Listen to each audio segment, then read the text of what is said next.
명품 단신, 당신의 희망, 당신은 사랑받기 위해 태어난 사람, 당신은 나의 동반, 단신도사 윤성민 전도사입니다. Yes, yes, yes.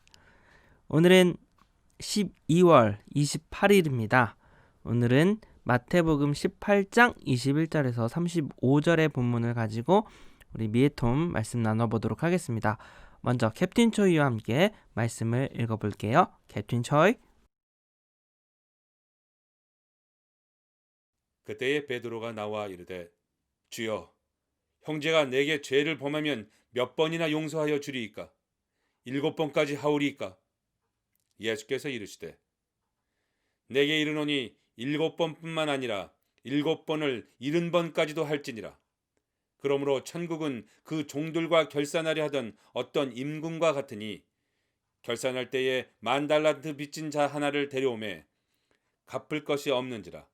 주인이 명하여 그 몸과 아내와 자식들과 모든 소유를 다 팔아 갚게 하라 하니 그 종이 엎드려 절하며 이르되 내게 참으소서, 다 갚으리이다 하거늘 그 종의 주인이 불쌍히 여겨 놓아 보내며 그 빚을 탕감하여 주었더니 그 종이 나가서 자기에게 100데나리온 빚진 동료 한 사람을 만나 붙들어 목을 잡고 이르되 빚을 갚으라 하매 그 동료가 엎드려 간구하여 이르되 나에게 참아주셔서 갚으리이다 하되 허락하지 아니하고 이에 가서 그가 빚을 갚도록 옥에 가두거늘 그 동료들이 그것을 보고 몹시 딱하게 여겨 주인에게 가서 그 일을 다 알리니 이에 주인이 그를 불러다가 말하되 악한 종아, 내가 빌기에 내가 내 빚을 전부 탕감하여 주었거늘 내가 너를 불쌍히 여김과 같이 너도 내 동료를 불쌍히 여김이 마땅하지 아니하냐고 주인이 노하여 그 빚을 다 갚도록 그를 옥졸들에게 넘기니라.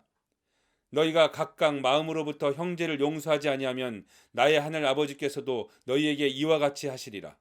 아멘. 감사합니다. 여러분, 오늘 우리가 읽은 본문의 이야기는 베드로의 질문으로부터 시작합니다. 바로 용서에 관한 질문이었어요. 누가 나에게 용서를 구합니다. 용서를 구해야 할 만큼의 어떤 잘못된 일을 상대가 나에게 했겠죠. 그러니 그 사람이 내게 용서를 구하는 거 아닙니까? 그래서 용서를 해주었어요. 다음부터는 그러지 않았으면 좋겠다. 용서를 베풀었어요. 그런데 그 사람이 또다시 똑같은 이유이거나 아니면 이번엔 다른 일로 계속해서 반복적으로 나에게 잘못된 일을 합니다. 그런 식의 되풀이되는 상대의 행동에 대해서 여러분이라면 과연 몇 번까지 용서를 할 수 있을까요? 그런 관점으로 베드로는 예수님께 용서를 하되 얼마까지 용서를 해야 하냐고 물었습니다. 그러므로 용서의 횟수를 질문하는 것이죠. 베드로는 나름 7번 정도 용서를 한다면 정말 충분히 용서했다라고 생각했습니다. 그도 그럴 것이 당시 랍비들은요 3번까지만 용서하도록 가르쳤어요. 실제 랍비들의 격언에 이런 가르침이 있습니다. 사람이 한 번 과실을 범하면 용서된다. 2번 과실을 범하면 용서된다. 3번 과실을 범하면 용서된다. 그러나 4번째는 용서되지 아니한다라고 가르쳤습니다.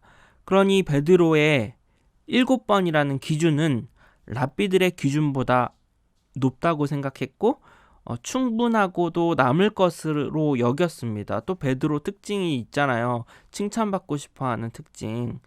그래서 7번이면 충분하다라는 어떤 의시되는 그런 느낌으로 질문을 했던 것이죠. 이 정도면 칭찬받겠다. 여러분이 생각하실 때도 누가 여러분에게 계속 잘못된 행동을 합니다. 그러면 몇 번까지 용서 가능하세요? 베드로의 기준 7번. 전사님 생각할 때 많이 용서한다라고 생각이 들었습니다. 여러분도 그러시죠?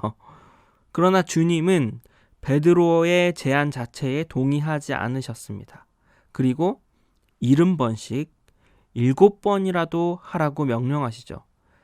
주님의 기준은 횟수에 제한이 없습니다. 용서하되 끝까지 끝없이 용서하라는 의미인 것이죠.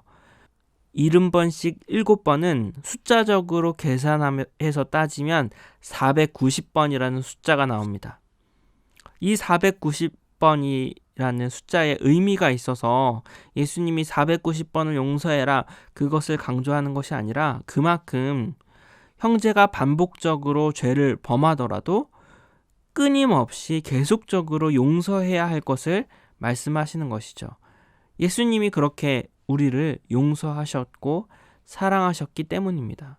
그렇게 용서에 대한 질문에 대해서 교훈하여 주시고 23절부터 비유로 용서에 대해서 추가적으로 가르침을 주시는데요. 이 비유에는 주인과 2명의 빚진 자가 등장합니다. 한 사람은 1만 달란트를 빚진 사람, 또 한 사람은 100데나리온을 빚진 사람. 먼저 1만 달란트를 빚진 사람은 주인이 그를 불쌍히 여겨서 그의 모든 빚을 탕감해 주었습니다. 그런데 이 1만 달란트 빚진 자에게는요, 100데나리온을 빚진 사람이 있었어요. 그런데 1만 달란트 빚진 자가 100데나리온을 빚진 자에게 자비를 베풀지 못하고 빚을 갚을 때까지 옥에 가두게 됩니다. 자기가 받은 은혜와 용서가 있었지만 자신은 정작 용서를 베풀지 못했죠. 이 사실을 알게 된 주인은 굉장히 화가 납니다. 타인을 긍휼히 여기지 못하는 이 악한 빚진 자를 책망하고 다시 빚을 갚도록 명령한 후에 그를 옥에 가두게 되죠. 이 비유의 결론은 무엇이냐? 형제를 진정으로 용서하지 않는다면 하나님께서도 우리를 이 비유에 등장하는 악한 빚진 자처럼 용서와 은혜를 얻게 되지 못할 것임을 교훈하고 있는 것입니다. 여러분, 그런데 사실 남을 용서하는 일은 쉽지 않습니다. 그러나 오늘 말씀을 통해 우리가 알 수 있는 것은 우리가 하나님께 은혜를 받았다면 우리는 모든 사람들을 용서하는데 그 은혜를 써야 한다라는 것이죠. 관용을 베풀어야 한다라는 것입니다. 그것이 바로 그리스도를 나타내는 생활이고 100마디 말의 증거보다 훨씬 더 강력한 힘입니다.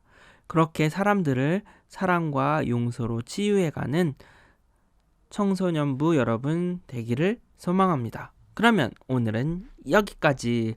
오늘 말씀 살펴볼 수 있어서 너무 감사했고요. 우리는 내일 미에톰에서 만나기로 해요.